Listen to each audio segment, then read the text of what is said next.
Okay, we are ready for the program now. Are you all ready? Yes. All right. I'm going to invite Rabia Ali Beg to MC the program this evening. I just want to share, when we give responsibility to the youth, a lot of times as adults, we want to interfere. We are constantly badgering them. Don't do this, don't do this. We need to change that goal. Rabia is assigned the full responsibility to do the MC. Even if she makes the mistake, let her. But she has got the complete responsibility. That's how youth can in the future take over things and run it without our interruption. So I invite Rabia to come and start the program.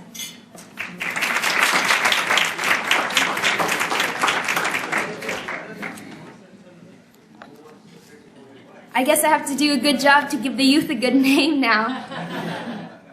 So I would like to start off with the one thing that brought us all together today, which is the love for the country we live in. So we will be starting with the Pledge of Allegiance, and I would like to invite up Dr. Har Swarup Singh to lead us all. So please stand, and please come up, Dr. Har Swarup. Good evening. Namaskar, Adab, Sat Sri Akal. Are you with me now? I pledge allegiance to the flag of the United States of America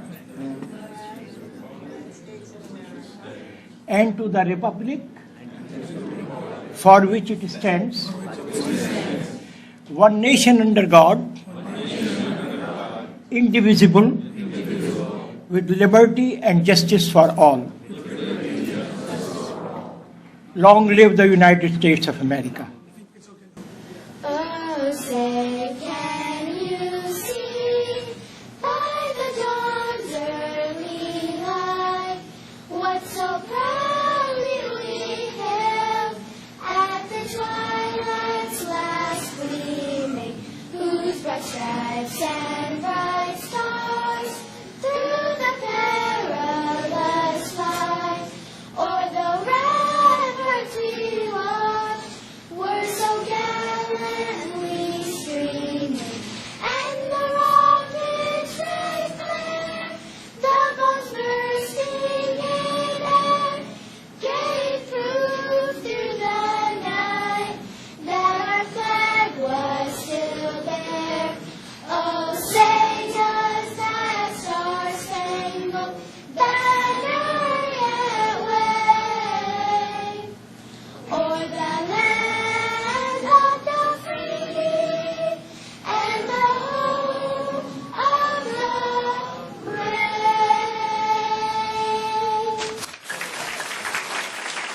One of the best things that I have heard at interfaith events, and you may have heard me say this before, is in order to love one another, you must know one another.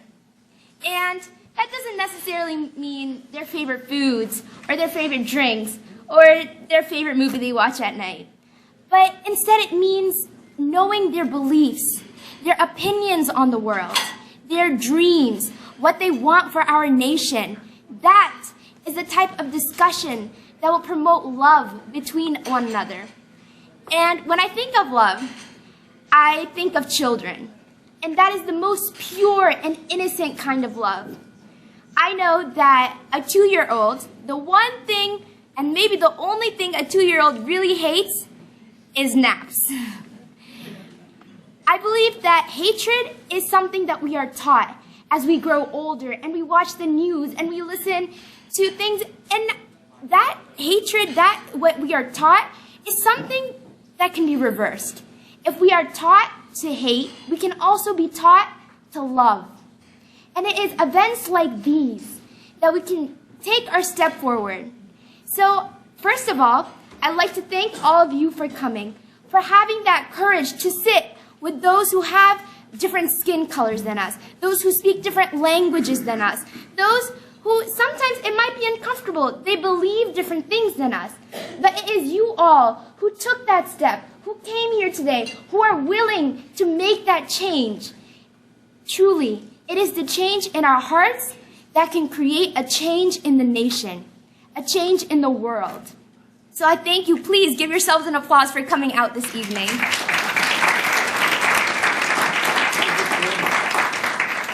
And the second thanks I'd really like to give is specifically to Mr. Mike, who hosted this event where we can all be here today. Thank you, Mr. Mike. And before I call him up, I'd just like to talk a little bit about him. Mr. Mike is a Muslim speaker, thinker, writer, organizer, and an activist committed to building cohesive societies with a belief that what is good for Muslims has got to be good for the world and vice versa, to sustain peace, harmony, and prosperity. Mike has appeared in over 300 shows on TV and radio, and about 150 times on Fox News, and over 100 times with Sean Hannity. He has published over 3,000 articles, and about a third on pluralism, a third on Islam, and the rest on a variety of topics. The bulk of his writings have been published by Dallas Morning News, Huffington Post, Op-Ed News, and many others. Mike's mission is to work for a world of coexistence through inclusiveness and participation. Please welcome up Mr. Mike. Another round of applause for Rabia. That impromptu speech was so good.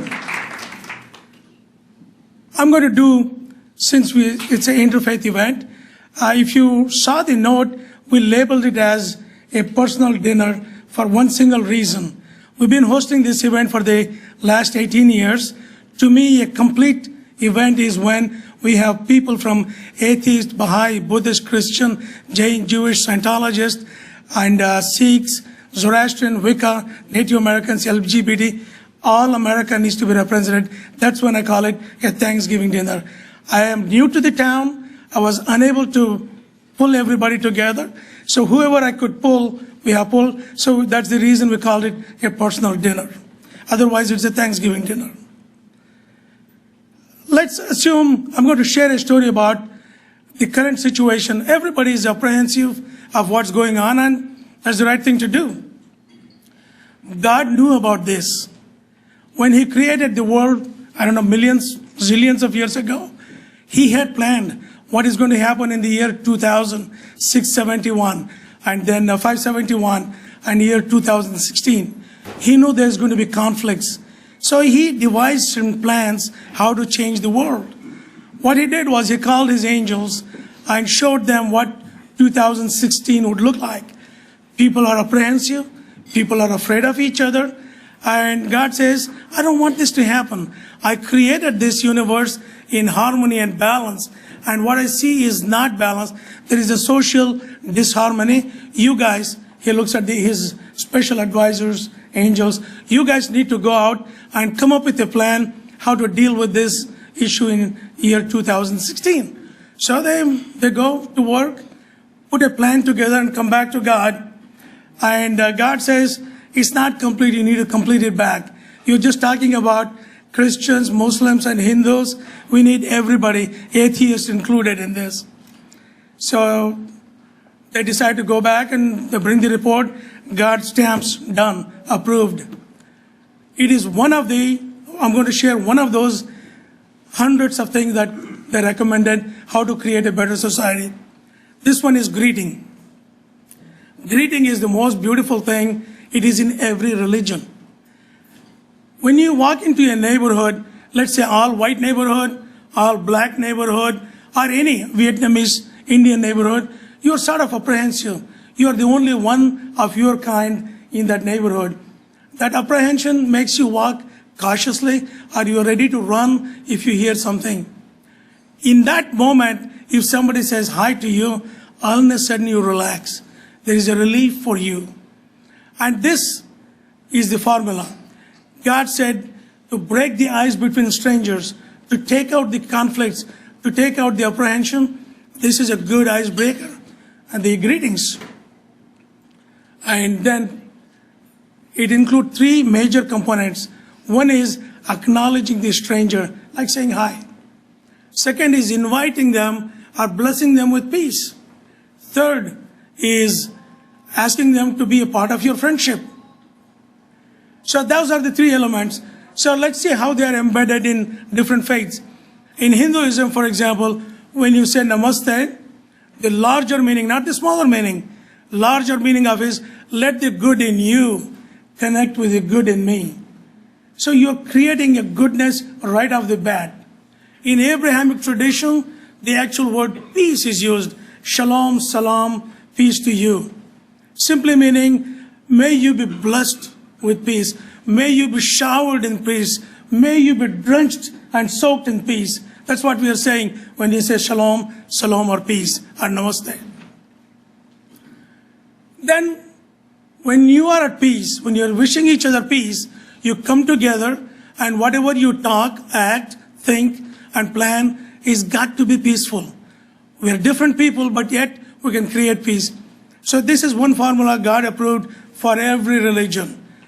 For those who don't, secular, those who don't believe in God, there is a hi to greet the other person. So let me come up with these greetings. There are about 9 or 10 greetings representing 10 religions, and that means all religions. I'm going to state the name of the faith and then the greeting and request you have the freedom to say it aloud with me quietly, or you don't have to. That's entirely your choice. Let's start with the Native American Apache tradition. Aho Piva. Then the Baha'i greeting, Allah Abho. The Buddhist greeting, Buddha Namo. The Christian greeting, peace to you. The Hindu greeting, Namaste. The Jain greeting, Jai Jinendra. Jewish greeting, Shalom. Muslim greeting, Salam. The Sikh greeting, Sat Sri Akal. Then the native traditions, the Wicca, the earth-based tradition, Hail to Mother Earth. And the last one, Zoroastrian. You have to listen to the whole thing. Hamazor, Hama Ashabed. You're good listeners. You all repeated exactly what was said. All these greetings simply mean, let the good in you connect with the good in me, and let's sit down and have a good conversation and create peace, act peace, think peace, and this is what greeting simply means. Now, I just want to share a few things about, I represent 2 organizations in the DC, American Muslim Institution, that we have established in the last year and a half. We have achieved many things that we needed to achieve, and that is simply to build bridges, simply to remove the apprehension and fear between different communities. The other organization that I have been a part of for the last 20 years is the Center for Pluralism. Pluralism in politics, pluralism in religion, and pluralism in society. Pluralism in cuisine, you name it, dresses. Pluralism simply means respecting the otherness of others. You are who you are, I am who I am. This is how God created us. By accepting you the way you are, I'm telling God, thank you, God, for creating so much uniqueness. A little story. God could have created all of us exactly alike. He could have called these angels, let's build a factory. Want to create 7 billion people. 3.5 billion women, 3.5 billion men. And then God says, we need specifications. We're a precision factory. All men should to be exactly 6 feet tall. All women to be 5.5 feet tall. And then the weight description, how wide the forehead, how long the nose bridge. And then say, let's mass produce 3.5 billion men, 3.5 billion women. Imagine what would have happened. I don't think we have a sheriff here. The sheriff would have had a nightmare if all of us would look exactly alike. Instead, God chose something completely different. He made each one of us to be a very unique being. Each one of us has got our own thumbprint, our own eye print. Our DNA is unique to all of us. And not only that, if you were raised in the same family, you and your brother, you and your sister ate the same food from the same mother, yet you develop a different taste bud. That's how unique we are. It is God's choice for us to be unique, and respecting that uniqueness is the highest form of worship. And I just wanted to share that with you. Now, we go to the next item. After saying this, I want to do something. It's an Indian tradition or a Hindu tradition, if you want to call, but it should be a universal tradition. Lighting the diya, or the lighting the lamp, it closes the darkness, brings the light. I'd like to invite Ms. Chaksi to come and light the diya with us. Symbolizes removing the darkness and opening up light, opening our hearts. And Martin Luther King, can you hear me? Yes. Martin Luther King said something very powerful. He said, darkness cannot drive out darkness. Only light can do that. Hate cannot drive out hate. Only love can do that. So help us cheer after the lighting.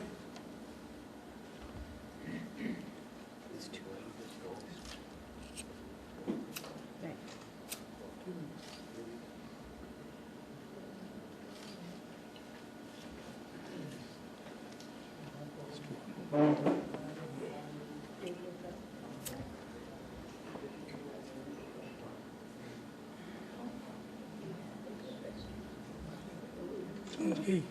Yeah, I think so. Right.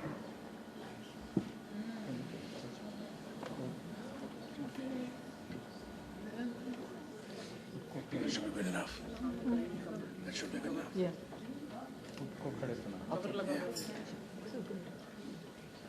Thank you very much. Let's hope all of us shove the darkness away and enlighten ourselves. Let's give a big cheer to Shakir. Now we're going to do the symbolic turkey carving. And it started out about 20 years ago. I had a dinner at my home, invited my friends. They were citizens for several years, but they had no idea, no clue what Thanksgiving was all about. They didn't even know what turkey was. So we started a big event in Dallas. It's called Desi Thanksgiving. It started with the Desi, our India, Pakistan, Bangladesh, Nepal, Sri Lankan community, and then we made it mainstream after 5 years. So all of us, immigrants, Native Americans, those who are born, all of us can join in a symbolic turkey carving. And last year, Eddie Bernice Johnson, Congresswoman, did it. Before the Republican Congressman, Pete Sessions, did it. This year I'm new, so we're going to do it. Cynthia is going to do it. I'm sorry, you go take it. I absolutely agree. I think many of us, when we think Thanksgiving, it's something with the Pilgrims. But I hope to shed a little bit more light on what it is that we are celebrating. So I'm going to be reading the story that I saw, and here comes our turkey now. So I'm going to be reading the story about what happened that began this Thanksgiving ritual. One day in the fall, 4 settlers were sent to hunt for food for a harvest celebration. The Wampanoag heard gunshots and alerted their leader, Massasoit, who thought the English might be preparing for war. Massasoit visited the English settlement with 90 of his men to see if the war rumor was true. Soon after their visit, the Native Americans realized that the English were only hunting for the harvest celebration. Massasoit sent some of his own men to hunt deer for the feast, and for 3 days, the English and Native men, women, and children all ate together. The meal consisted of deer, corn, shellfish, and roasted meat, far from today's traditional Thanksgiving feast. So, right now we have Cynthia Roseberry, who will be carving the turkey, and she humbly wanted me to introduce her as simply a servant. So please give her a round of applause. Let me share a few words about Cynthia. Please. Cynthia has done something very fabulous. She single-handedly, she runs an organization called Clemency Project. Many of the people present without any reason, without any cause, she has fought for that. Last year alone, she had about 2,000 people released from the prison, and they were innocent people. And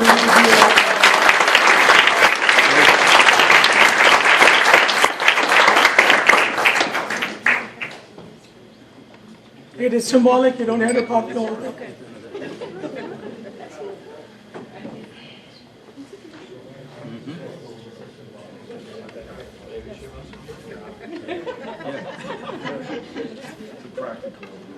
Thank you, Cynthia. Let's give a round of applause.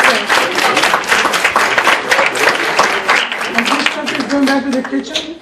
They are going to carve it, and it will be set at the dinner table later on. Before I invite Mike back up, from the story, it's absolutely incredible. We are all here, and again, with different skin colors, different religions, and the Native Americans did this exact same thing. They just came together and they ate food, and it's incredible what food can do to bring people together. So I'd like to invite Mr. Mike back up for his expressions of gratitude. The Interfaith Thanksgiving is a story of gratitude and self-balancing acts. Expression of gratitude is the ultimate balancing act in everyone's life. We know whom we receive the good from and offer gratitude. If you receive something for someone, it is common to say thank you. It completes the transaction. If you fail to say thank you, there's something missing there. It's an incomplete transaction.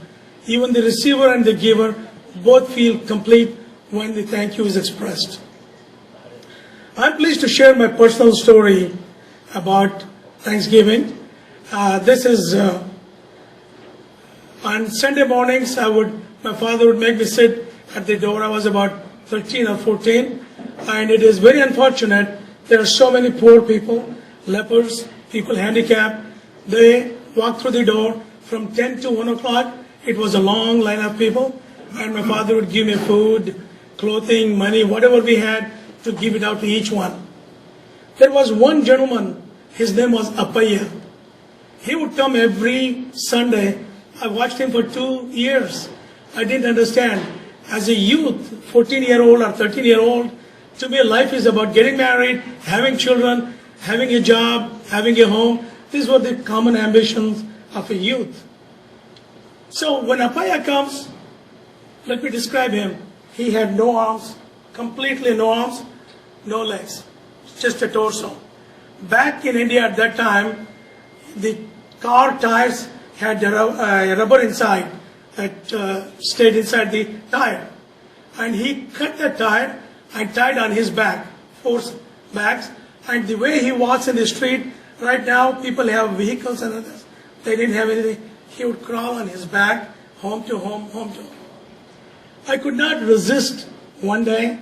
I didn't have the courage to ask him, why are you doing this, Appaya? Why do you live? So one day I asked him, Appaya, I've been watching you for many years. You can't marry anybody. You don't have children. You can't do anything in life. You can't even change your clothes. Why do you want to live? So many people are committing suicide. Sorry, I had said that to him. Why don't you commit suicide and be done with it? He laughed. He laughed very loudly. I don't know if I can imitate. Something like that. And I was baffled. Say, why is he laughing about? Then he said, son, when I wake up in the morning, I see the blue sky. I look forward to that every day. It's so beautiful to me. And he said, when I'm walking in front of you guys' homes, each home has a different food cooking. I enjoy the smell. God has given me this to enjoy it. I enjoy it every day, every Sunday. Then he said, when it rains, after a week where there's no rain, the earth, the dirt smells so good. I look forward to rain so I can smell. By the way, every time it rains, I walk out immediately. That smell is so beautiful. Reminds me of Appaya. Then he says, why do I need to commit suicide? Why do I need to despair? Why do I need to worry about it? I got so much. I can see good things. I can eat good things. And see you guys, your kindness. And this is all I need. That's what God made me for. That's why God has taken few things from me, but He has still given me few things. And I was completely taken back. I was a kid. I was not expecting that answer. And that has left an indelible impression on me forever. Anytime, if somebody doesn't do the work, or if somebody doesn't thank, I would worry about it. You know, you feel, as a human, you feel frustrated. Then you think of Appaya. If he can be grateful for having nothing, having few things, why should I complain about life? I shouldn't be complaining about life. I should be cherishing what I have. What I don't have, I don't need to worry about. So that, I wanted to share that thank you note with you all. The other thing you can do that I have been doing for the years, as you're driving home, or when you get up in the middle of the night, just write down the names of the individuals who have done some good to you. Since you are a child, somebody has spoken a word of kindness to you. Someone has said something good for you, recommended your name to a job, invited you to speak, invited you for dinner. When you are in your most vulnerable moment, they said, don't worry, everything will be all right. These words of encouragement, I have received plenty of them. And I'm sure each one of us has received. If you take the moment, I have some 3x5 cards, you can take it with you. Write down the names of just the names. The fact that you are thinking about those people who have done something good to you, it gives you big relief. You feel so good about yourself. All of a sudden you're pumped up with positive energy to do more goodness out there. So I just wanted to share that. And this is the work. If you go back to religion, whether it is Jesus, Moses, Zarathustra, Krishna, Muhammad, all these guys had one thing in common. The society, when they were born and raised, was in chaos. Nobody was trusting each other. They were afraid of each other. It's like what's happening now. And Krishna had said, Lord Krishna, that anytime there is a dharma, that is unrighteousness gaining momentum, I will emerge among you as one of you to restore the dharma, the righteousness back. In Quran, God says, to every nation, to every tribe, to every corner of the world, I have sent a peacemaker, a prophet, or a whatever, messenger, to set things back. And we need somebody who can go set things back. And that is, we don't need to look for God. We don't need to look for government. We can take the responsibility as individuals. What can I do as an individual to make life better for everyone else? While I was looking at Asma, I just wanted to share a note. It was completely impromptu. She is doing a lot of work helping women with domestic violence. That takes a lot of guts. I applaud you for doing that.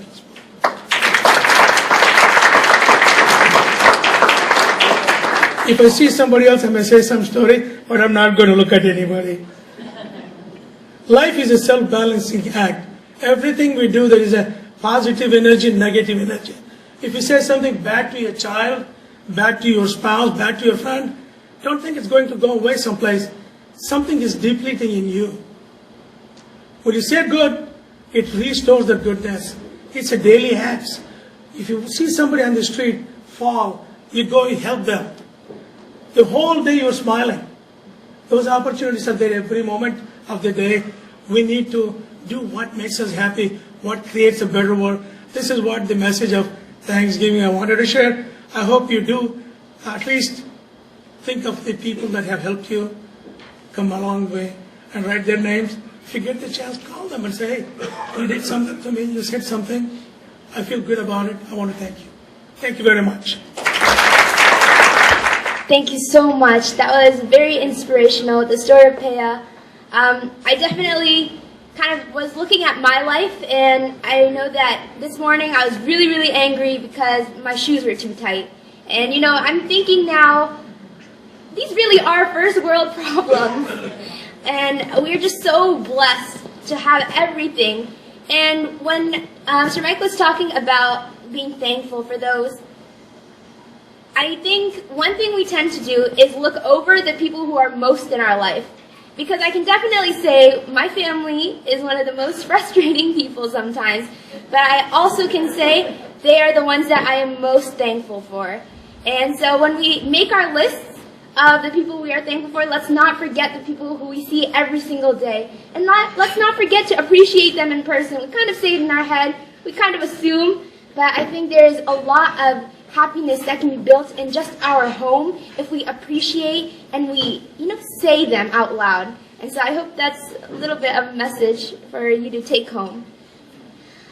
We are going to be, I know you saw the turkey and we all kind of got a bit hungry, but there's one thing we will be doing before dinner, and that is we're going to be playing a kind of a game.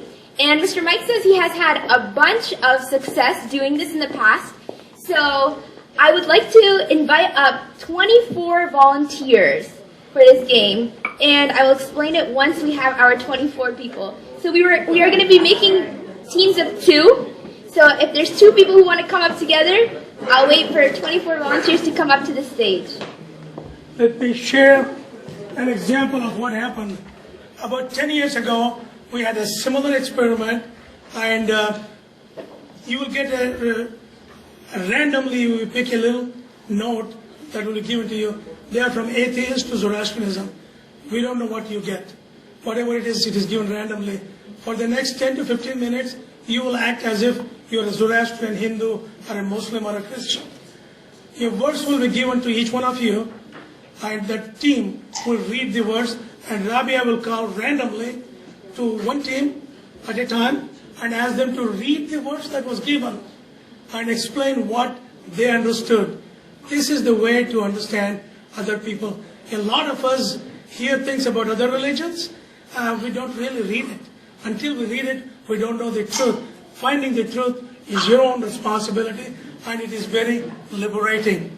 The first person that came up in Dallas was an African-American Baptist, Southern Baptist preacher. He walked up.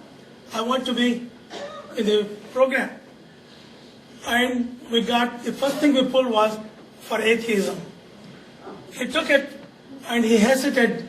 We said, Pastor, you don't have to be an atheist for the next 20 minutes. You can give it back and walk back if you want to.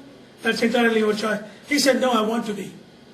And then one of the here, how many of you know Rizwan Jaka here? He is the head of the Adams Center. Like that in Dallas, we had Mr. Sulaiman. He was the head of all Muslim organizations. He got Hinduism, and one got for Zoroastrianism. At the end, we will do this program. Let's go. Mr. Mike definitely explained this more eloquently than I could have, so thank you so much. So, can I have my first pair of volunteers? 2. We need 2. Please come up. And be aware Can I have the orange at one? the center here. First of all, let's give a big round of applause for Mike and his team. Thank you. 6.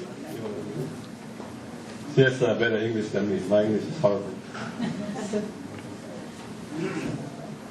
Nanak says, may I be blessed with vision to realize your blessings in your order, and thus be a thankful offering to you, that your name, O timeless infinite being, may rise forever, and in thy will may there be well-being of all humankind.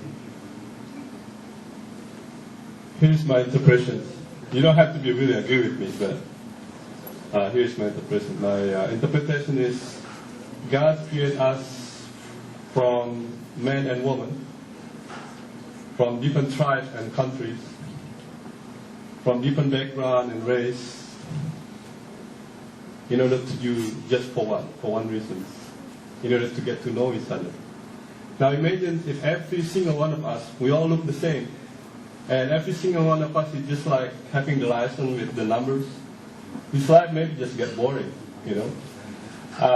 But the God created us equal, and this is the country, this is nations where we become the strongest on earth for one reason, because we are equal in front of the God, and we have built these nations together, despite we are different. The only things that would make us different for one reason, so that we get to know each other. For example, I know my brothers over there, Mr. Bob. I could get to know just from this size. It's amazing. God make us so much different. Why? So that we could be able to get to know each other. That's all my question. Thank you very much.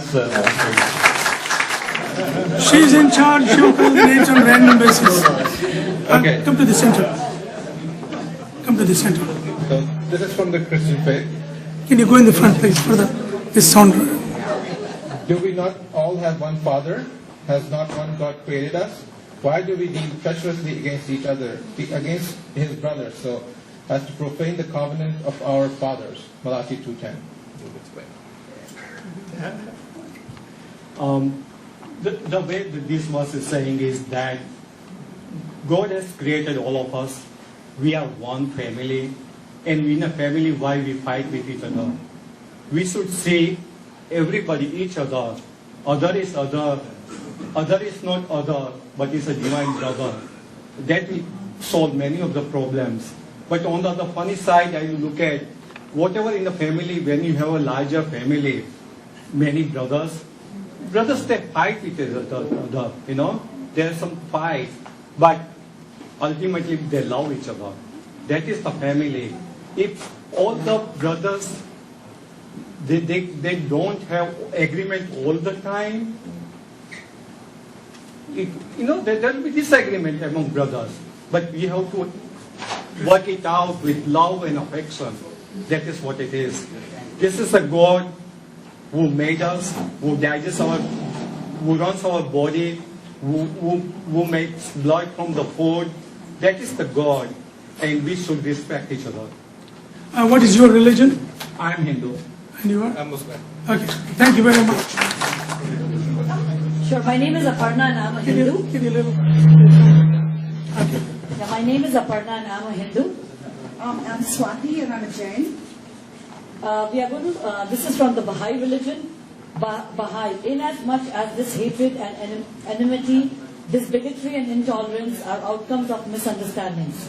The reality of religion, religious unity will appear when these misunderstandings are dispelled. This is from the Baha'i Foundation of World Unity, page 96. How do you want to? Okay, so I'm going to explain it from what I get from it.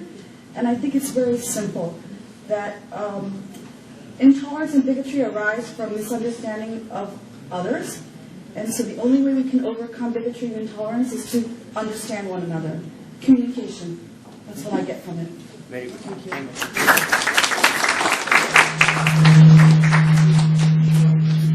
The problem is never religion, it is individuals. Sure. I'm Beth Akiyama, and I'm a Scientologist. This is from Jane. This is from Jane. Right faith, knowledge, and conduct are a way to salvation. And what I got from this is that it's not only one thing or another. You have to have this combination of things, and that you have to trust in the fact that you can trust one another, and you can have faith, and you can then really learn about each other, and learn about your own religion, learn about spirituality, and learn about people and your mind and how things actually work, and not just take it from others. You know, when people are so negative, like we've seen in this last year, you just get ideas about it, but you have to actually know. You have to find out for yourself. And the conduct is also important, and how you all these three things seem to be it's saying it leads to salvation, because faith, knowledge, and conduct together, not just one of those things. That's what I got out of it. Thank you. Hi, I'm Andrea, and I'm Jewish. My name is Tariq. I'm a Muslim. So this is Zoroastrian. It says that nature alone is good, which refrains from doing unto another whatsoever is not good for itself. From Zen Avesta 91:5. It seems it is another version of the golden rule. However, to explain it, it's fairness. It really emphasizes fairness. So if you want to be treated fairly, you have to treat others fairly. At the same time, if you want to understand people or to be understood, you have to understand people first. So it's fairness. Once you have treated people fairly, you will accept them, and you will be accepted. You embrace them, you will be embraced. If you don't do this, it is not a good nature. So it will be contradictory to what is a good nature. That's it. My name is Frank Smith, and I'm Christian. John Faust, and I'm Christian. Islam. O mankind, we have created you from a male and a female, and made you into nations and tribes, that you may know one another. Verily, the most honorable of you, with Allah, is the one who has piety. We think the reference to nations and tribes is intended to tell us that there's more than just ourselves, that we're part of a much broader community, and that Allah expects us to be pious and kind to others, and not just focus on what is in our own best interest.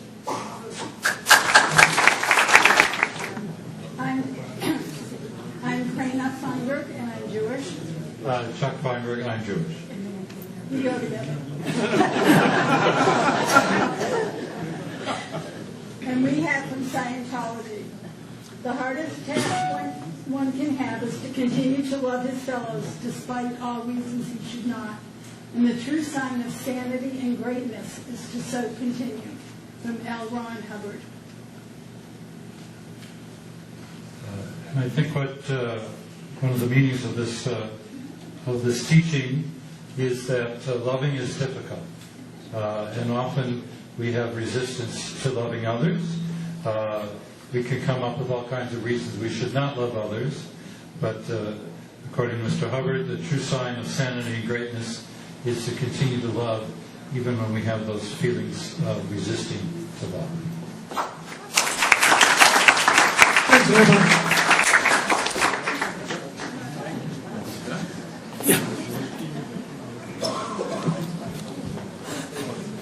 My name is Alan, and I'm Mormon.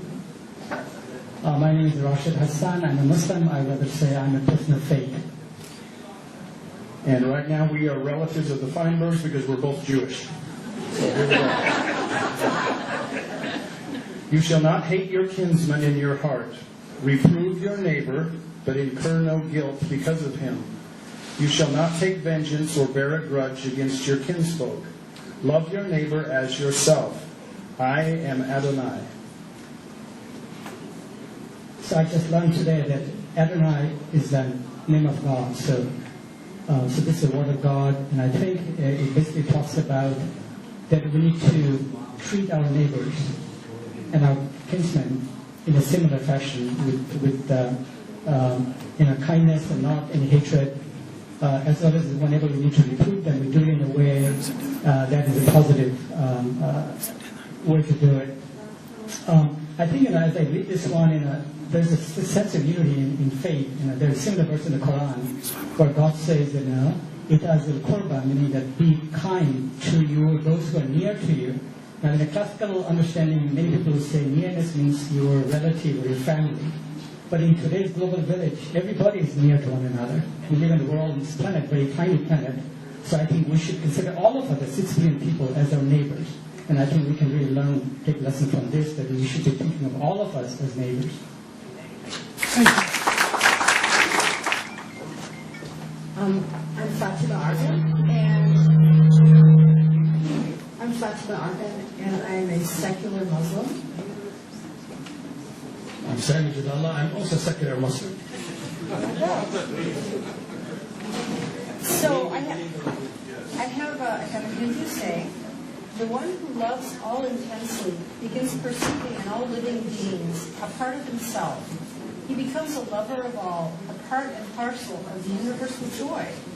He flows with the stream of happiness and is enriched by each soul. And this comes from the Yajur Veda. Did I pronounce that right? Yajur Veda. Okay. So what that means to me is that there is a common spirit that runs through all of us. And what this is all about, why we're here, is it's all about respecting, and it's how you treat other people. And that's what I get out of this. I also believe that human values has no color and no faith. So I think this is what we need to commit ourselves to human values. And, well, I have this about atheism. Life fulfillment emerges from individual participation in the service of human ideals. And I think, again, that human values across all faith and all color and all nations. So there's good in every one of us, no matter what. Thank you. Assalamu alaikum. I am Zafar Iqbal, Muslim. I'm Nasreen Khan, Muslim. I got a note from Buddhists that radiate boundless love toward the entire world, above, below, and across, unhindered, without ill will, without enmity. Lord Buddha. In nutshell, this is what I got. Love is all around you. Love all. You want to treat others as you want to be treated. I just add a little bit more that the Buddhist teachings, what I understand is that be humble and do not get yourself attached very clearly to worldly things.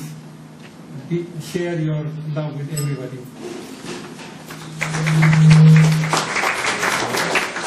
The man in the food counter saying he needs 5 more minutes, so I filled the time in with the 5 minutes. I took my daughter and son when they were little kids to every place of worship. There is not a place of worship they haven't been to. My thought was, when they grow up, at least they have an understanding of what each faith is and not have the bigotry statement coming out of them. Thank God both the kids have zero bigotry, zero prejudice towards any human being, including atheists. And I also want to add, some of us are prejudiced towards atheists. That's not right. That is their belief, as our belief is dear to us, their belief is dear to them. We need to honor everyone's belief. The story I was going to tell was my daughter. I took her to every place of worship.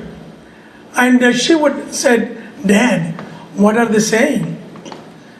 And when I went to the Baptist church or any place, I had to understand what are they saying in each religious tradition. Then I came up with a simple formula. Sweetheart, they are saying, God is great, we've got to be thankful to God, thankful to the parents, and thankful for the food that we get by God. So, okay, Dad. So we go to the Baptist church, same thing. And we go to the Mormon church, she says, Dad. And we go to the LGBT church, she says, what is that, Dad? Same thing. Finally, we went to the Hindu temple, where we sat on the floor, cross-legged, and all the deities are around in the sanctuary in Dallas. And they were doing the bhajans, that is the devotional songs. From my childhood, I have been singing the devotional songs. So out of nowhere, we were sitting on the floor, everybody is chanting. She says, Dad, what are they saying? And I came back with the same thing, sweetheart. They're saying, God is great. Thank to you, God. And out of nowhere, she jumps up. I said, gee, cool, Dad. God can be worshipped in so many different ways. That has become a part of my teaching in pluralism. God can be worshipped in so many different ways. In the Quran, as a Muslim, it says, to you is your faith, to me is my faith. And in one of the chapters in the Quran called Surah Kafirun, it is one of the most beautiful chapters to conduct civil dialogue. There are 6 verses in the chapter. Every verse, the first verse says, I don't worship what you worship. And then repeats the second verse, you don't worship what I worship. Look at the dialogue God wants us to have. It doesn't, look man, what you worship is something less. Or what you worship is really not God worshipping. God doesn't tell us. God tells us to respectfully put them on the same equal pedestal. What you worship is not what I worship. What I worship is not what you worship. We're on the same footing, on the same level, respectfully. And this is what it takes to create peace in the world, to respect the otherness of others. And let me see if the food is ready there. You don't want to hear me anymore?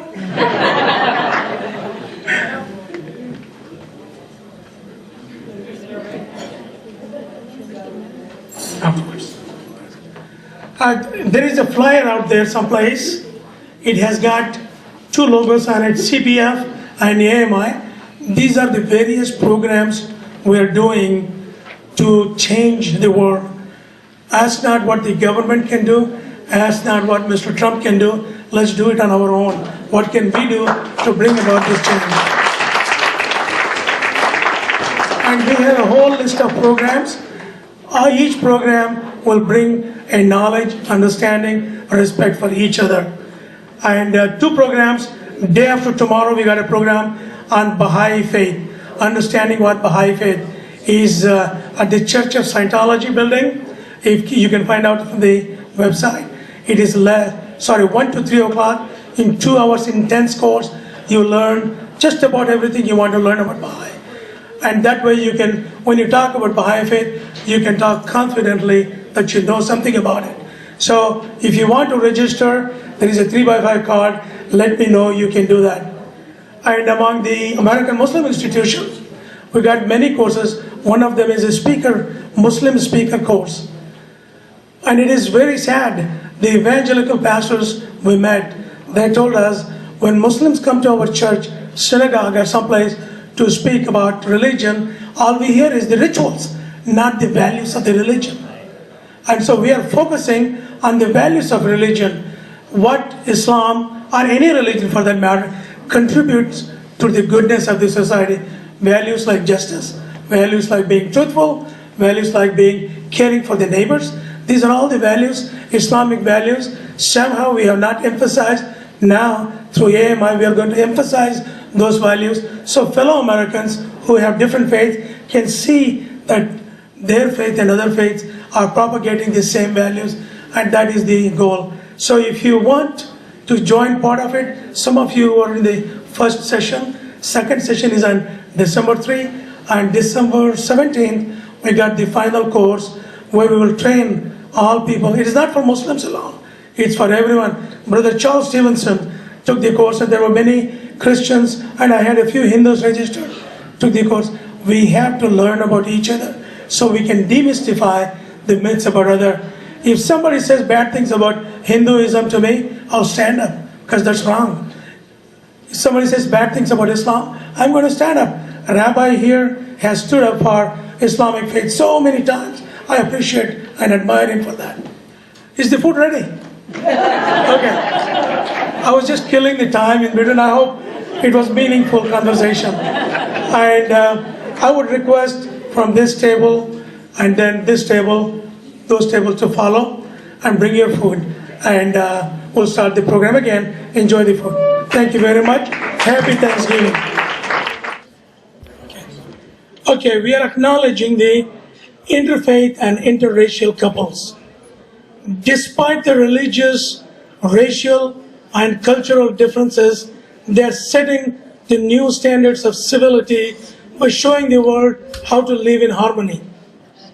We have to cherish and honor those who embrace genuine humanity by accepting each other's uniqueness. It is not easy when it is interracial or interfaith marriages, but they make an effort to create harmony. When people are showing extreme intolerance towards each other, as God had envisioned is going to happen in 2016, the interfaith and interracial couples are showing the way to live in harmony and are contributing to the greatest idea of our nation, one nation under God, with liberty and justice for all. They are indeed exemplary, patriotic Americans.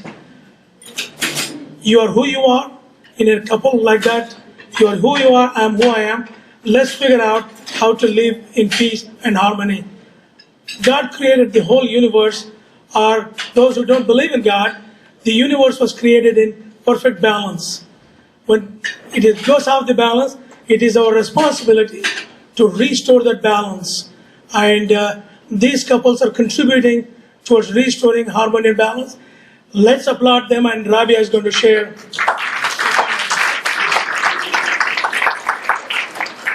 Oh, what's a better way to get to know one another than absolutely live with the other? So,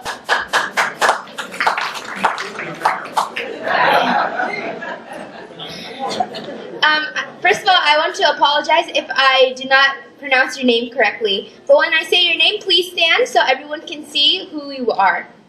The first couple I have is Jerry and Miriam Becker. Please stand. 41 years. 41 American and Malaysian couple.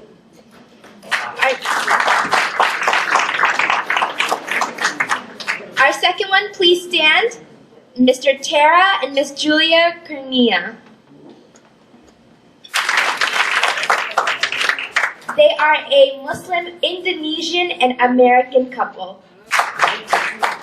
Our next couple is David and Christina Faye. Right.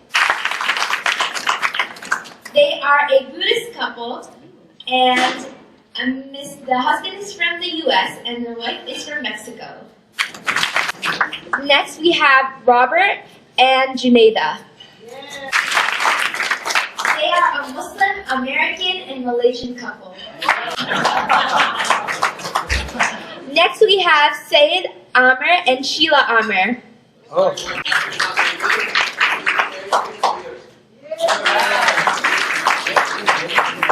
They are a Pakistani and British couple. Our next, we have Beth, I'm so sorry if I mispronounce your name, Beth Akiyama and Roger Akiyama.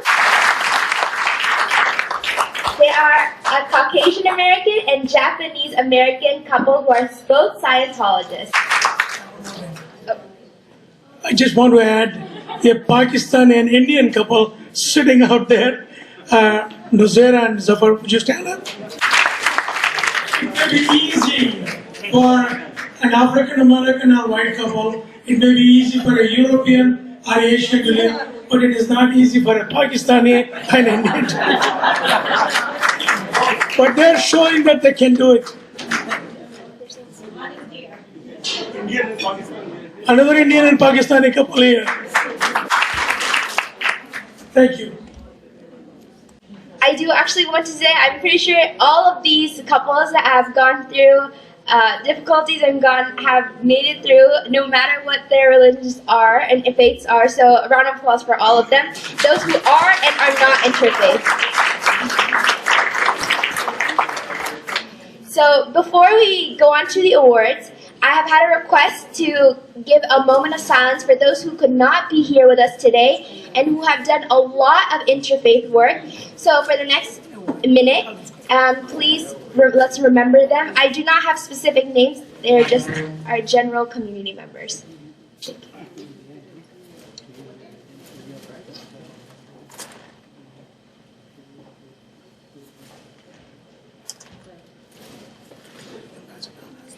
We thank them for their efforts.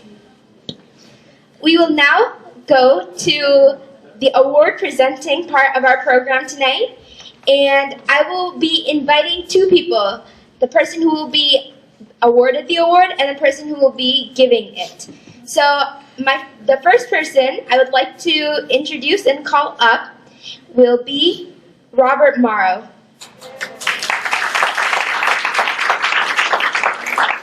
Robert Morrow is a trustee and a co-chair of Government Relations and Media at the Adams Center. Recently, he was a recipient of the Fairfax County Annual Barbara Varon Award for his tireless efforts in the civic and faith-based organizational leadership in the DMV area, extensive experience in government relations, and civic engagement efforts in both interfaith and intrafaith coalition and bridge building.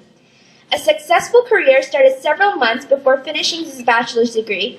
He enlisted in a member of Maryland National Guard and was assigned to Combat Infantry Company in Frederick, Maryland.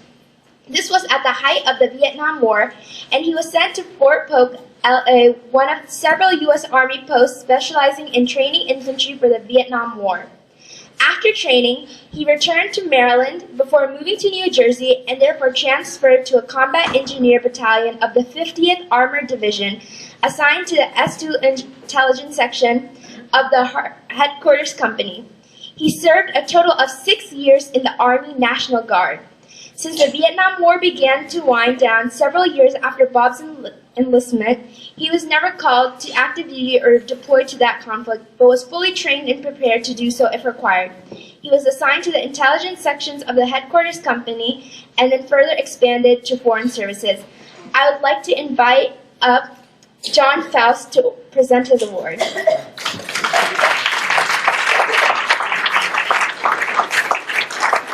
Bob has become a spokesperson for the Muslim community and has built great relationships with the county and state officials, along with the interfaith community. I laud his open-mindedness.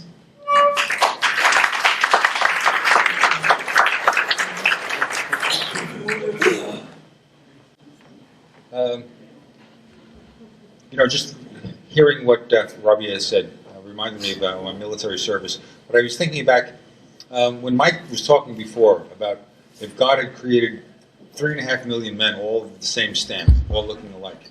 When I went to basic training, when you come in, you're wearing civilian clothes, you've got long hair, you may have some facial hair, and after a couple of days in the Army, you don't have any of that. Your hair is shaved, your beard is shaved, and you're all wearing the same green uniform.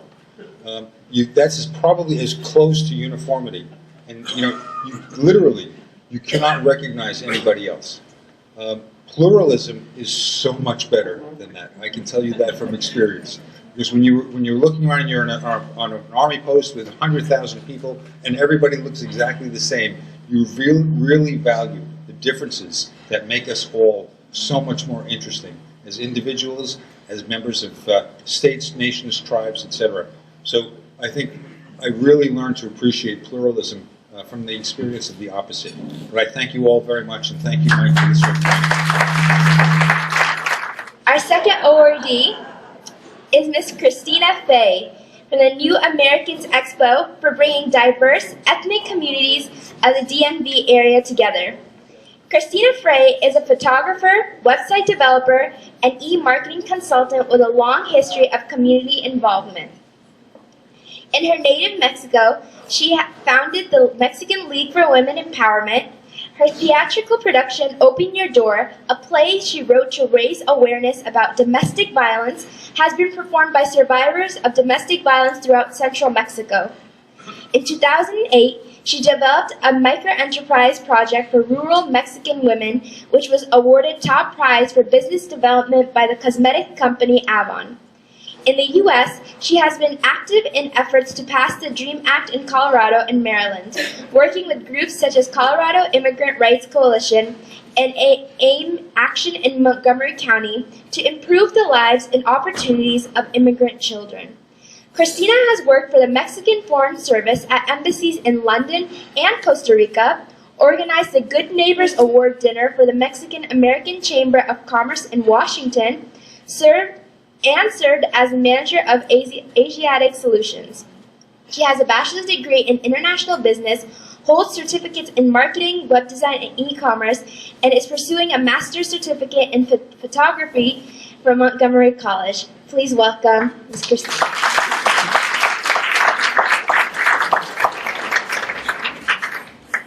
And she will be awarded by Mr. David Frey. I watched Christina in the expo she held in October at Convention Center in Silver Springs. She virtually had invited every race, faith, and tradition to be a part of the event. And I spoke about, but I excluded God from the conversation because she had asked me to do that. And that is the kind of thing she is doing, bringing people together. And we have to encourage, this is what will change America.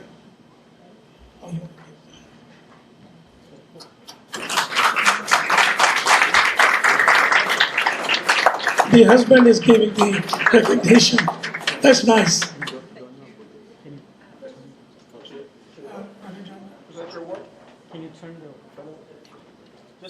Thank you so much, everybody, for this opportunity. Thank you, Mike, for this award. The Expo, the New Americans Expo, is a fair that we held every year in Montgomery County to serve the immigrant community in the DMV area. We have around 90 exhibitors, government agencies, nonprofits, and businesses bringing services to the immigrant community. We reach out to the African community, the Asian community, the Latino community, the Middle Eastern communities, and this year we started working with Eastern European communities because they feel like they are left out. Also, we have 10,000 Irish immigrants in the US that we should not forget. And we are trying to bring everybody together. It's not an easy task. I admire Mike and his organization because this is a huge, huge task. Reach out to these different populations with different languages, different cultures. It's a process of learning who they are, respecting their beliefs, their traditions, their way of being, you know. I invite everybody to come next year to the New American Expo. We would love to have you all there. We are trying to replicate the same project in DC and in Virginia. Because at the beginning, you know, people was telling me, you are very brave to do this because you are doing this for immigrant communities. It's like the immigrant word was forbidden, it was the unwanted or the underserved. But I proved that in Montgomery County, 35% of the population is born abroad. We're talking of 350,000 people who need to have these kind of services because those of us who came from other countries, we left everything behind. We come here to learn new culture, new language, new systems, and this country is kind of complicated. You have to pay taxes, you have to learn how the education system works to educate your kids better, and that's a learning process, and it's not easy at all. You feel pretty lost. So we are trying to replicate this service to the immigrant community in Virginia and the DC, District of Columbia. And if some of you are interested, please come to me, we can talk about that and we can expand this. But Mike, thank you so much for this opportunity. Next, we have Charles Stevens. So if you could please come up.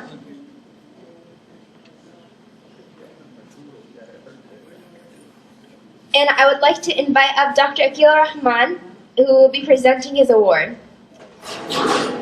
Mr. Charles is from Geotree for being an integral part of diverse communities in the DMV area. From the time of his very conception and birth in 1947, Charles has found himself living in many different worlds and different realities.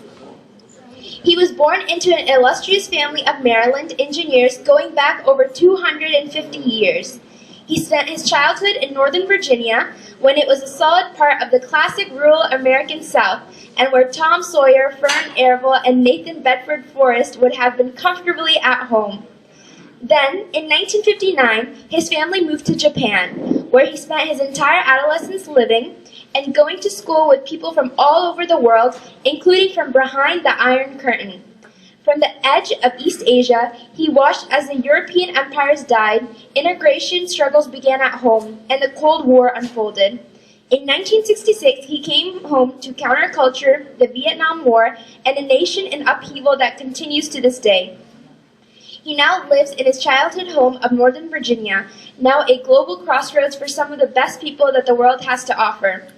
All of this has convinced him that despite our realities, our shared basic reality is that all of humankind is one family, and that we can only survive and grow if we do it together. Welcome to you. There is not a week gone without receiving at least 2 or 3 pieces of information about certain things happening in the community, whether it is Christian, Jewish, Hindu, he's going to add everybody. And this is the passion we need to bring people together. I laud you and admire you, Charles, for what you do. And now,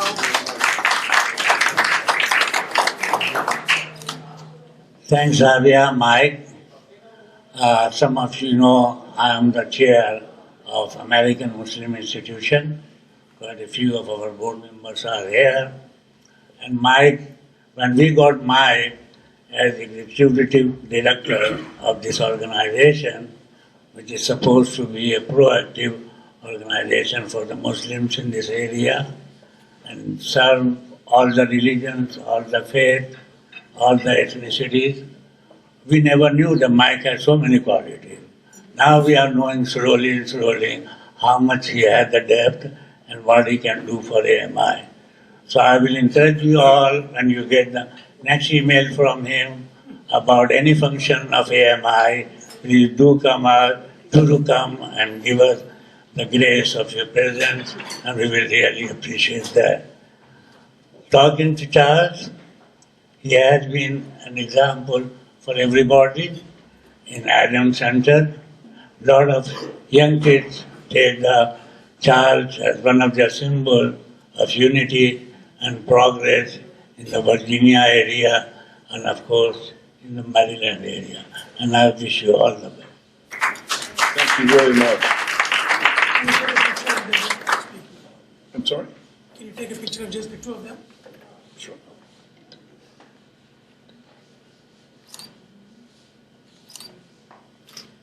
And we'll join.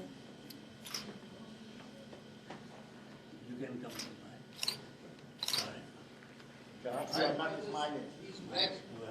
Please read it what it says, the black. You don't know what is written there. It says, Charles Stevens, the title of pluralist for being an integral part of diverse communities, presented on Sunday, the 20th day of November 2016 in Washington, D.C. This title recognizes your commitment to build a cohesive America where no American has to live in apprehension, discomfort, or fear of the other. Your leadership work in facilitating communities to know and respect each other is appreciated. Well, thank you, Brother Mike, and thank you, everyone.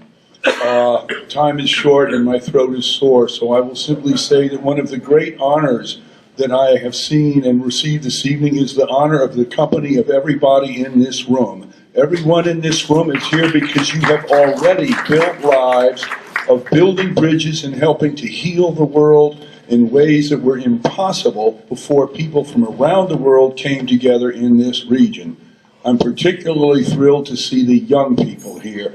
I was a young person in Japan, aged 12 to 19. What an amazing experience that was. So I can see how these kids here, and some of them not so kids anymore actually, but still young enough so that you look forward to 50 or 60 years of global engagement, healing, activity, that you have a future ahead of you. And I must say in summation that I feel a lot better about that future when I think of the young people who come to these events than I do when I come into them. I always leave uplifted and inspired. Thank you very much. Thanks to everybody here.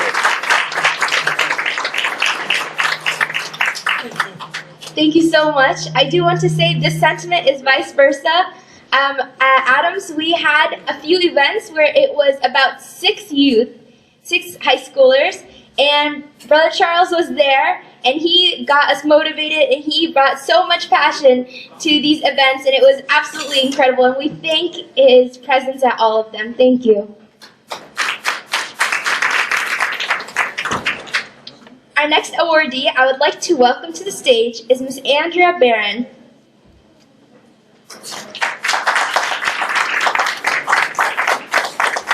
For promoting Jewish and Muslim understanding in the Washington, D.C. area. And her award will be presented by Ms. Judith Lelcho. Okay. Ms. Andrea Barron grew up in Newton, Massachusetts in the Reformed Jewish tradition. More than 25 years ago, she became an activist for Israeli and Palestinian peace. Since 2006, Andrea has become a leader in promoting Jewish-Muslim understanding and cooperation in the Washington, D.C. metropolitan area.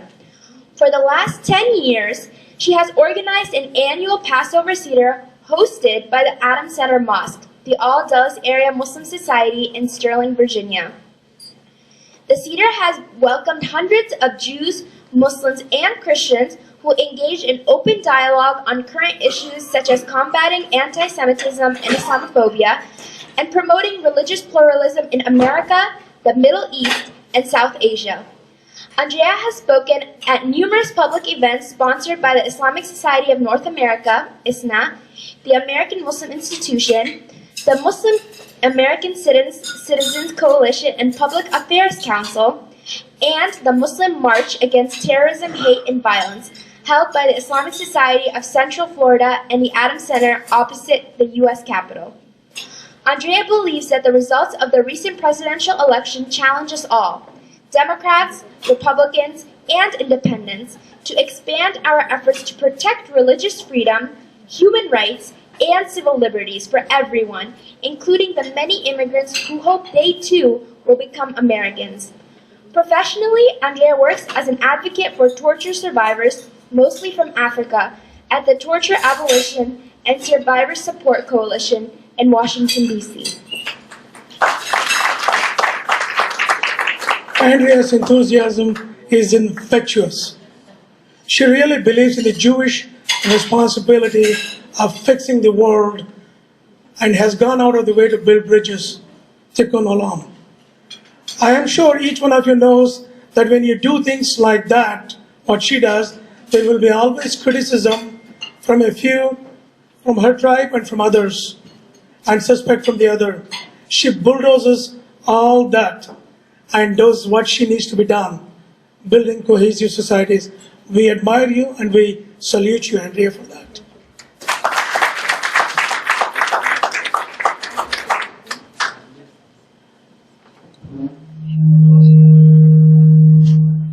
I just want to say I'm just representing all of Andrea's friends in this plaque, and giving this plaque.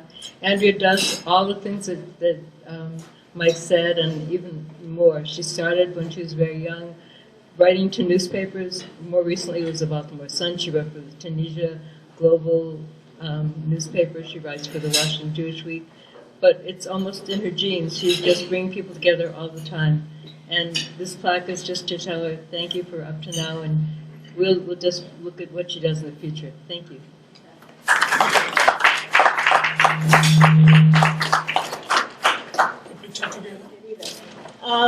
So I first want to thank Mike and the Center for Pluralism for this award, and express my appreciation to you personally for your many years of Muslim community activism. These awards are coming at exactly the right time. 12 days after an election which has challenged all of us who believe in the American values of truth, tolerance, religious pluralism, and free speech. This includes not only Democrats and independents, but also many Republicans and evangelical Christians. Our challenge is to work together to fight against the white nationalist and misogynist movement led by people like Steve Bannon, just appointed as a top strategist by the incoming administration. As we know, the new administration is thinking about a plan to force Muslims in the United States to register on a government list. The silver lining to this horrendous idea is that so many Jews are saying that if this ever happens, they will register as Muslims on this list.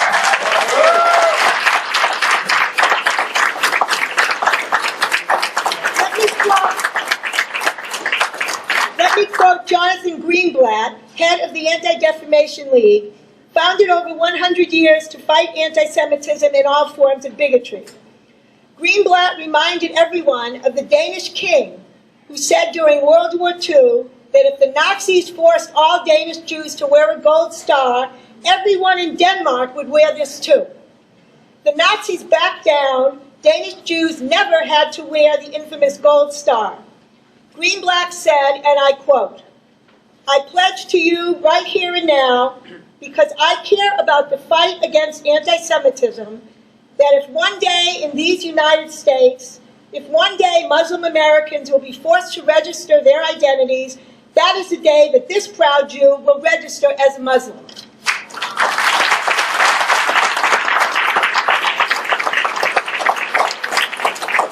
And Greenblatt is not the only one. I have read about and spoken to so many American Jews, including rabbis, who will stand with American Muslims if this new administration comes after them. At the same time, we will oppose those few American Jews who are honoring the anti-Semitic, Islamophobic women haters like Steve Bannon just because they support the anti-peace agenda of the far right in Israel. Let me conclude by again thanking the Center for Pluralism and taking the opportunity to encourage Jews throughout the U.S. to also commit to signing the so-called Muslim registry if it ever comes to be. And here is my sign. Muslim Registry, U.S. Government, Jewish Section, Andrea Bowser.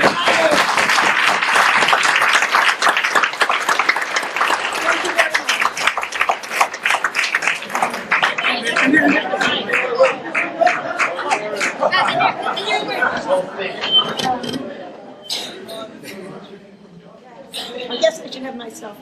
Yeah.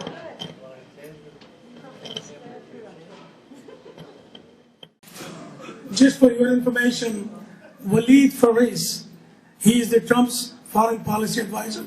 He said he might come this evening. If he does, we'll give him a few seconds. Let me share something about working with those who are opposed. I had a very good experience with Sean Hannity on Fox News and Stuart Varney. Working with them, it's easy to reject anybody. It's easy to condemn them to, you are an extremist, you are an Islamophobe. It's very easy for us to tell them to stick in that position. That's not what we should do. We should redeem everyone. We should pull them back and give them an opportunity to be good human beings. Sean Hannity quit bashing Quran after working with him for 7. It was very humiliating for me to be on his show in the beginning, but he did it. And he said, you are the only Muslim friend I have in this entire world. And for that he honored not bashing the Quran. Stuart Varney in last November, and we held a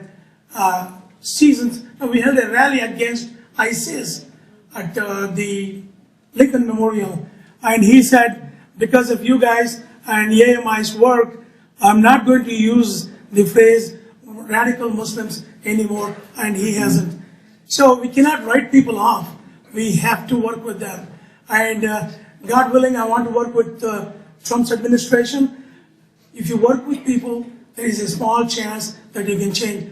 If you condemn them, if you oppose them, you have zero chance of changing. So that's our approach, and God willing, all America will be with us in doing that. And I'm inviting 25 individuals for a dinner. 12 Hillary Clinton diehard supporters, 12 Trump supporters. We will have a dinner, heart to heart, find out what is it that really bothers them. And if we can address that, we will address it and hopefully bring peace to the country. And any one of you wants to join, we'll have to do in 2 groups. I just want to keep it to 24 of them and me 25. So, back to you. Would you agree with that? Working with them now.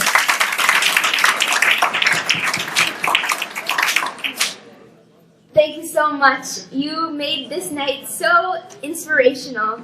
Thank you. Our 5th awardee is Reverend Sue Taylor from the Church of Scientology. Please help me welcome her.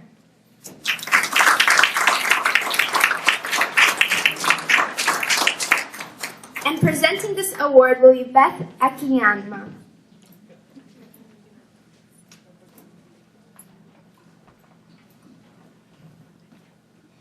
Reverend Sue Taylor is from the National Affairs Office, and this award is for reaching out and standing with persecuted communities around the world. Reverend Sue is the National Public Affairs Director of the Church of Scientology National Affairs Office in Washington, D.C. She was ordained as a minister of the church in 1971.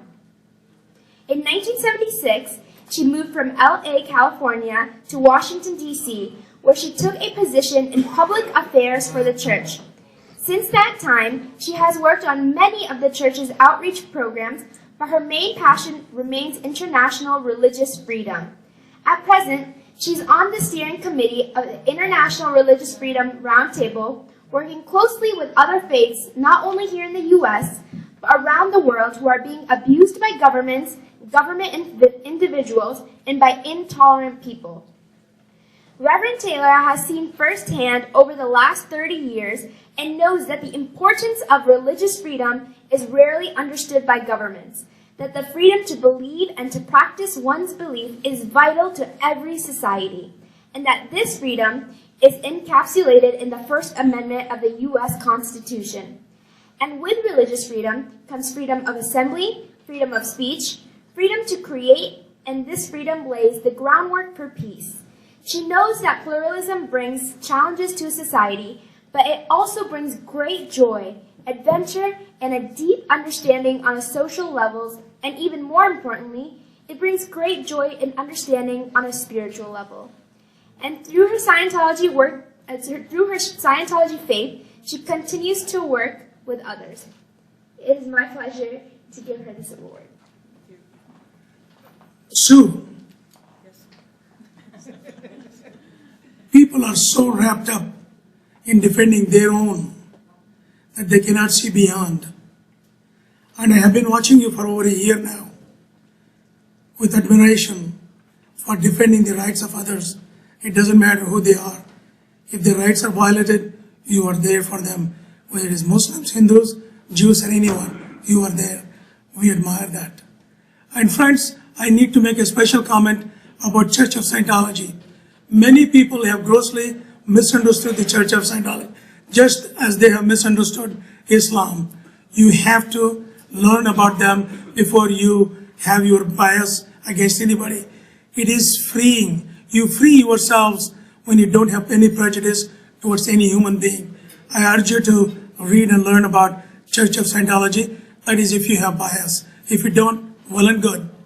I also want to share on the same note, one of the greatest books I have read is called World Scripture, a Comparative Anthology of Sacred Text.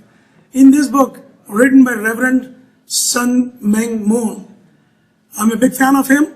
I have had lunch with him, dinner with him. I have emceed one of his programs in UK and in Dallas.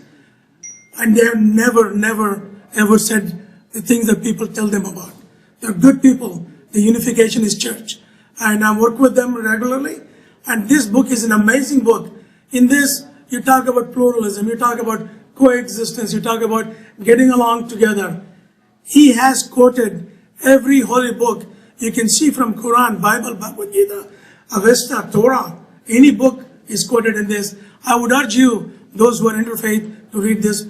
And this is a tribute to Reverend Moon, whom I'm a big fan of.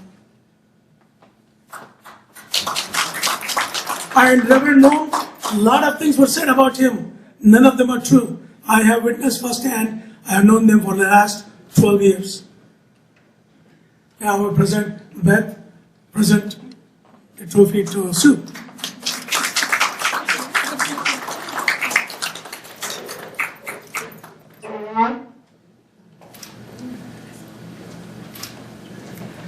And one will take. Thank you so much, everyone. This is an incredible honor tonight. And I've had a wonderful opportunity to travel to many different countries around the world and work with people, not only our church people, but other people from the other religions. And I can tell you right now, as we all know, the United States is an awesome place to live and to work and to pray and to practice our religion. And I think it's up to us, all of us here in this room, and all of us collectively together, to actually reach out to other countries and to bring the freedoms that we have here to other countries, and also to preserve the freedoms that we have here. We must be vigilant. And our founder, L. Ron Hubbard, as Mike quoted in one of the other quotes of what is greatness, I want to tell Mike that I think that he exemplifies what is greatness, which is to love despite all.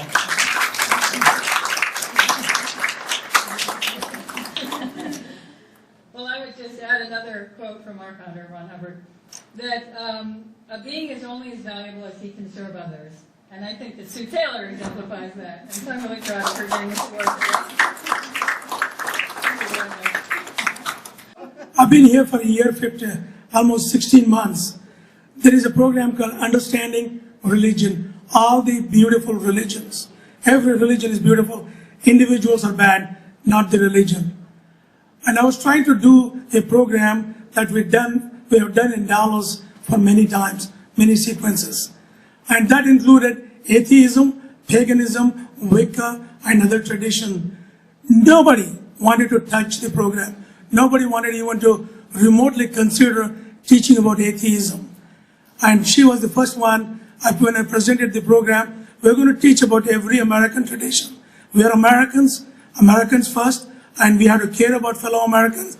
If you don't learn about a fellow American, how can we complain others that you didn't know about me or my faith? We have to learn about them.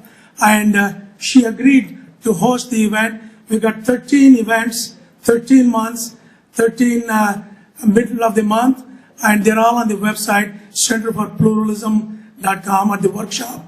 And you come and learn about, day after tomorrow, we have a program on learning the Baha'i faith, what the Baha'i faith is, how does it contribute towards making America a better place for every one of us. And as a Muslim, personally, to me, God is the God of the universe, and that makes me human of the universe, and I have to learn. And Prophet Muhammad, my prophet, had said, you have to learn. Iqra is the West word in Islam, means learn, understand, learn and understand. I want to learn about every faith and respect them for who they are. Thank you so much for that, offering to host this event for the next 13 months. Thank you, sir. Let's give a big hand.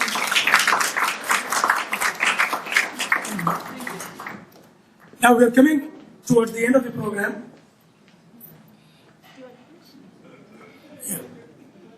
I do really want to quickly say, a lot of these bios were very cut short because of time, and it is a huge honor for me to be in their presence of all the awardees, but also it baffles me. I bet there's so many of you in this room who have all of these accomplishments and goals and dreams and projects you're working on, and I just want you to know that it's these things that are so motivating and encouraging, and I appreciate everyone who's in this room who's either participating or leading one of these actions in bettering the world. So thank you, everyone here.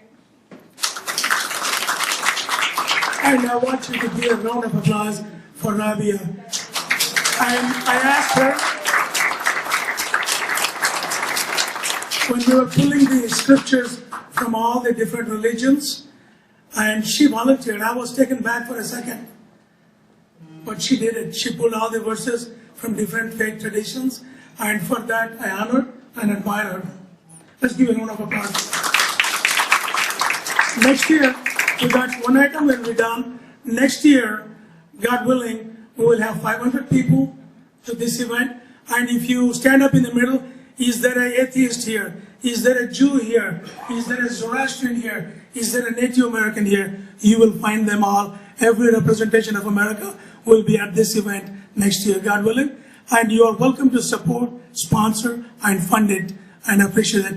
Now we're coming to the very end of the program. One last item we have left. And also go to the two websites, AmericanMuslimInstitution.org. Go to the event section. We've got plenty of events for you to understand and learn the pluralistic nature of Islam. And also centerforpluralism.com. Go to the workshop. Everything we do is there.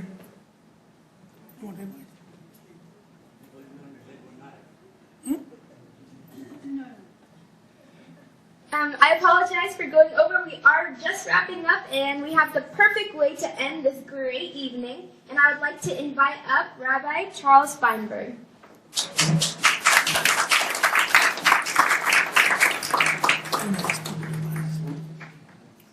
Please rise as he will be doing a peace pledge.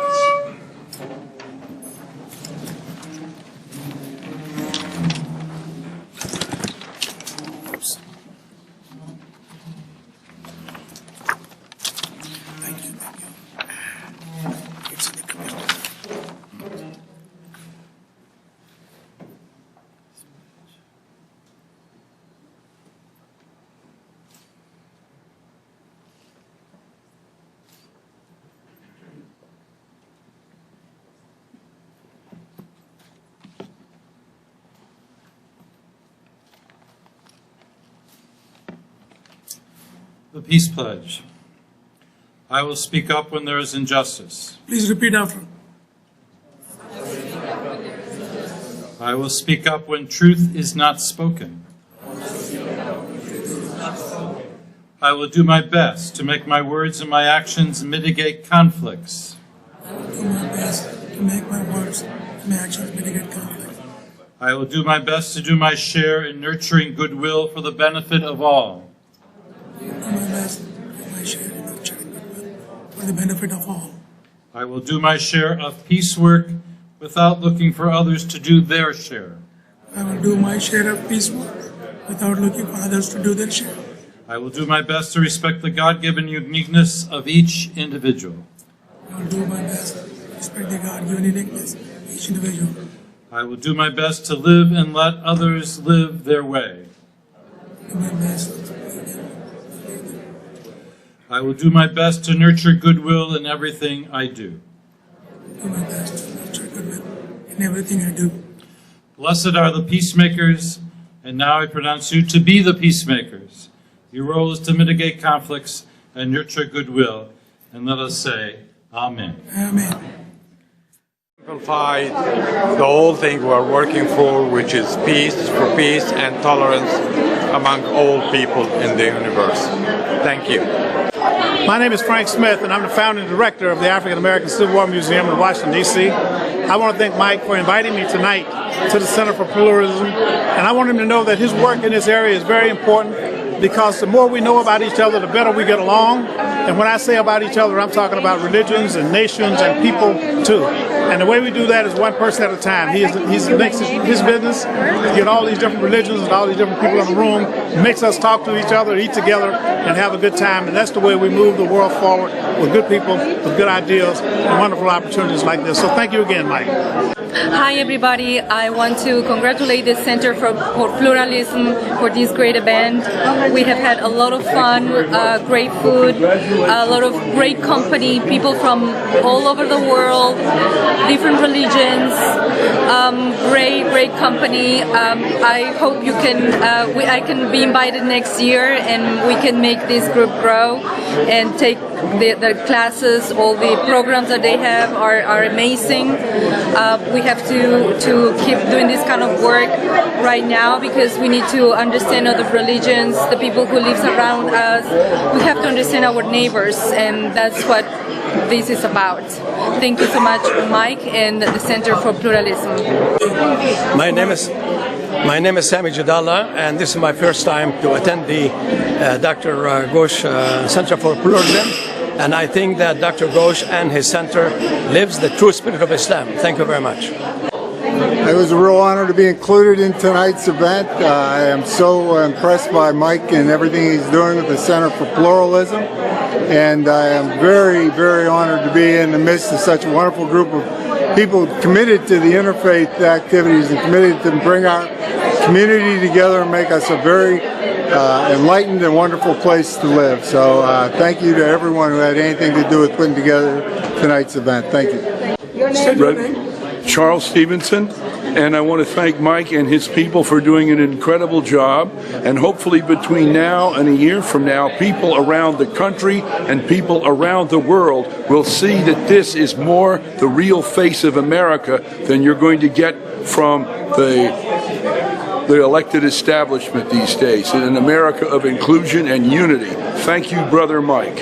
And let's tell the world the story of what's going on here in Northern Virginia. Harsarup Singh is my name. I thoroughly enjoyed this evening. We need understanding, goodwill, and peace, and understanding of each other. Different religions, different nationalities, different countries, different policies. We have a lot of strife in this world, and the need of the hour is to get together, understand each other, show tolerance and respect for others' views. I congratulate the organizers, especially Mike, for doing a wonderful job. We need this type of program to spread the message of peace, understanding, justice, and Public Affairs Specialist for the Church of Jesus Christ of Latter-day Saints in the Bethesda, Maryland area. I want to thank Mike and his organization, the American Muslim Institution, for having this pre-Thanksgiving dinner tonight. It was a wonderful event. One of the fundamental beliefs of the Church of Jesus Christ of Latter-day Saints, commonly known as the Mormon Church, says that we claim the privilege of worshiping Almighty God according to the dictates of our own conscience, and we allow all men the same privilege. Let them worship how, where, or what they may. Mike and his organization are doing a great job in helping to spread understanding of Muslims, what they believe, joining together as communities to respect others' beliefs. And I praise him and his organization for what they're doing. It was a pleasure to be here tonight. Thank you. I'm a resident of Sterling, Virginia for the last 36 years.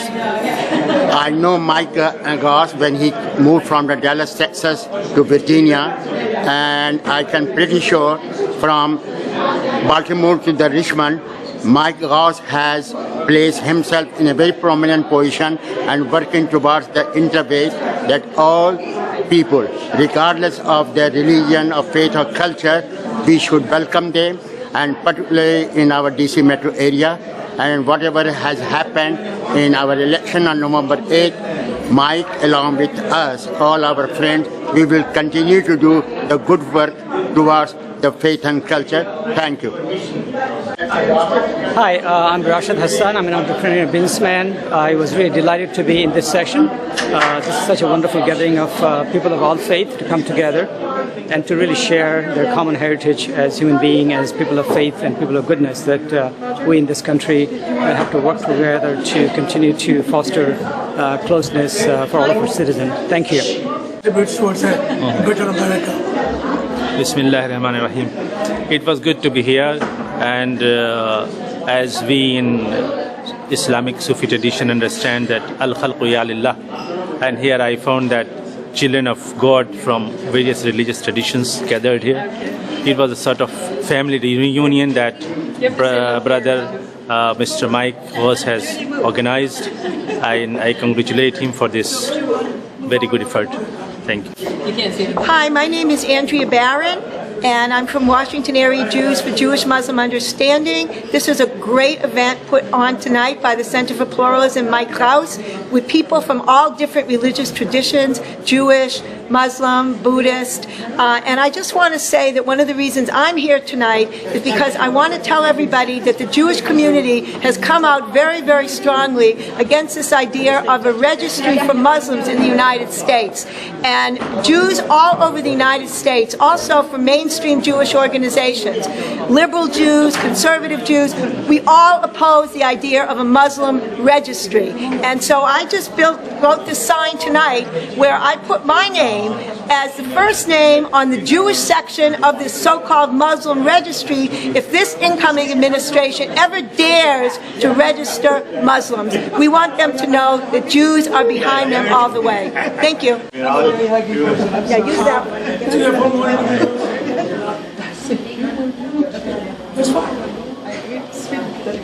You're not a journalist, you're my friend. You're in America. Okay.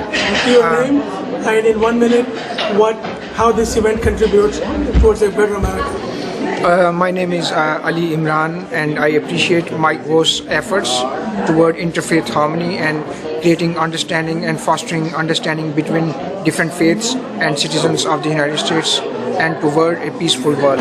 Thank you.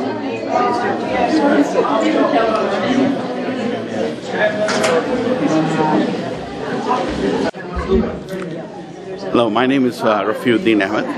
I'm with Muslim Association of Virginia. And I want to thank Mike Ghouse for putting this program together. It's very informative and a program that unites all Americans, which is very much needed now, especially the times that we live in. And with the upcoming administration, there's a lot of fear. And this is what it will take for all Americans to unite under one God and one country to get over these fears and make America great, truly. Thank you. I should thank this extraordinary effort Mike Ghouse had today, the Center for Pluralism. He brought people, couple